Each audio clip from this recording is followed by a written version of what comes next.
اعوذ باللہ من الشیطان الرجیم بسم اللہ الرحمن الرحیم۔ اخلاقی کبائر میں سے، اخلاقی گناہوں سے متعلق جو کبائر ہیں ان کے بیان میں آج ہم بیان کریں گے غیبت کا۔ غیبت یہ ہے کہ کسی کے سامنے کسی کی غیر موجودگی میں ایسی بات کی جائے جو درست ہو یا غلط ہو، یہ میٹر نہیں کرتا، وہ اگر اس کے سامنے کی جائے تو اس کو ناپسند ہو۔ حضور علیہ الصلوۃ والسلام نے اس کی سخت تردید فرمائی، اس کی سخت مذمت فرمائی، سخت وعیدات ہیں قرآن مجید میں۔ فرمایا ویل لکل ہمازۃ لمازہ، کہ تباہی ہے ہر اس آدمی کے لیے جو رو برو عیب جوئی کرتا ہے اور پیٹھ پیچھے برائی کرتا ہے۔ اور پھر سورہ الحجرات میں بھی 12 نمبر آیت میں واضح غیبت سے منع فرما دیا گیا، ولا یغتب بعضکم بعضا، خبردار تم میں سے بعض کی غیبت نہ کریں۔ کیوں؟ ایحب احدکم ان یاکل لحم اخیہ، کیا تم میں سے کوئی پسند کرتا ہے کہ اپنے مردہ بھائی کا گوشت کھائے؟ کوئی نہیں پسند کرتا، لہٰذا غیبت ایسی ہی ہے جیسے اپنے مردہ بھائی کا گوشت کھانا۔ اس کے بعد آپ صلی اللہ علیہ وسلم نے بیان فرمایا، حضرت عائشہ روایت کرتی ہیں، ابو داؤد سنن نبی داؤد میں حدیث ہے اور حدیث صحیح، حضرت عائشہ فرماتی ہیں کہ میں نے رسول اللہ سے حضرت صفیہ سے متعلق حضرت صفیہ کی عدم موجودگی میں ایک بات کی اور اشارتاً ان کے ایک عیب کا ذکر کیا جو قد سے متعلق تھا، وہ پست قد تھی، چھوٹے قد کی تھی۔ تو حضور علیہ الصلوۃ والسلام نے اشارتاً، حضرت عائشہ کہتی ہے میں نے ذکر کیا، تو حضور علیہ السلام ناراض ہوئے۔ حضور نے فرمایا کہ اے عائشہ، تو نے صفیہ کے بارے میں ایسی بات کہی کہ اگر یہ بات سمندر میں ملا دی جائے تو سمندر کے پانی کو کڑوا کر دے۔ یہ غیبت کے اثرات ہوتے ہیں۔ حضور حضرت عائشہ سے فرما رہے ہیں کہ ایسی بات کی چونکہ ایک اشارتاً، اس میں کوئی ایسا واضح عیب بھی نہیں تھا، ایسی شے ہمارے نزدیک نہیں، ہم اس کو نہیں سمجھ سکتے کہ کوئی ایسی شے ہو جس کو ہم بڑا معیوب سمجھتے ہوں، چونکہ ہم تو اس طرح کے معاملے آئے روز کرتے رہتے ہیں۔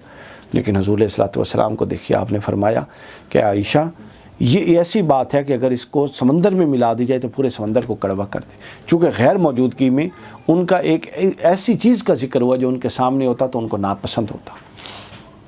پھر فرمایا جو کسی مسلمان کی غیبت کرے گا اللہ اس کو گھر بیٹھے ذلیل کرے گا۔ ابو داؤد کی حدیث سے صحیح ہے یہ بھی، حضرت ابو برزہ الاسلمی بیان کرتے ہیں کہ رسول اللہ نے فرمایا کہ اے لوگو، جو زبان یا معشرہ من آمن بلسانہ ولم يدخل الایمان، اے وہ لوگ جو زبان سے تو ایمان لے آئے لیکن ابھی ان کا ایمان ان کے دلوں میں داخل نہیں ہوا۔ سنو، لا تغتاب المسلمین، خبردار مسلمانوں کی غیبت مت کرو، ولا تتبعوا عوراتہم، اور خبردار ان کی پوشیدہ باتوں کے کھوج مت لگاؤ۔ فإنہ من اتبع عوراتہم یتبع اللہ عوراتہ، اگر کوئی کسی دوسرے مسلمان کی چھپی ہوئی باتوں کا کھوج لگائے گا اور اس کی پوشیدہ باتیں نکالنے کی کوشش کرے گا تو اللہ اس کے پیچھے پڑ کے اس کی پوشیدہ باتوں کا کھوج لگائے گا، اور اللہ سے کیا چھپا ہوا ہے۔ تو اگر کوئی کسی کے عیب آشکار کرے گا تو پھر اللہ اس بندے کے عیب آشکار کرے گا، اور اللہ جس عیب کے پیچھے پڑ جائے، جس کے پیچھے پڑ جائے یا جس کے عیبوں کو اللہ آشکار کرے گا اس کو گھر بیٹھے ذلیل کر دے گا۔ ابو داؤد کی حدیث پاک۔ اور اسی طرح غیبت کے حوالے سے بیان کیا کہ غیبت کرنے والوں کے ناخن جہنم میں سرخ تانبے سے تانپے جائیں گے جس سے وہ اپنے ہی چہرے اور اپنے سینے کو نوچیں گے۔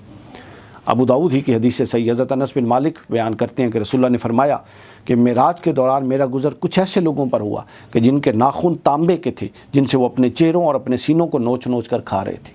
تو میں نے جبرائیل علیہ السلام سے پوچھا کہ یہ کون ہے اور کیا کر رہے ہیں؟ جبرائیل علیہ السلام نے بتایا کہ یہ وہ لوگ ہیں جو دوسروں کا گوشت کھاتے تھے، یعنی غیبت کرتے تھے اور ان کی عزتوں پر حملہ کرتے تھے، آج ان کو اللہ نے اس کیفیت میں کر دیا ہے۔ اور آخری بات یہ بھی ابو داؤد کی حدیث ہے صحیح، حضرت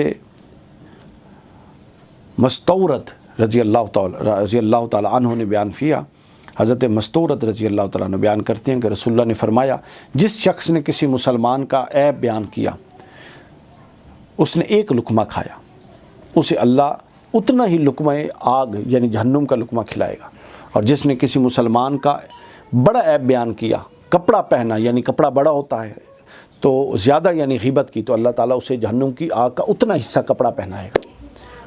تو گویا یہ ایک ایسی چیز ہے جو ایک سیدھے وبال کی طرف ہمیں لے کر جاتی ہے، ہماری شخصیت کو کمزور کر دیتی ہے۔ ہم میں سے ہر بندہ اس کا شکار ہے کہ ہم غیر موجودگی میں لوگوں کی غیر موجودگی میں ان کی برائیاں کرتے ہیں، ان کا عیب جوئی کرتے ہیں اور ہم اس سے بڑا لطف اندوز ہوتے ہیں۔ ہمارے جو نفوس ہیں، نفس ہمارا، وہ رسیہ ہو چکے ہیں غیبت اور جھوٹ اور چغلی کے۔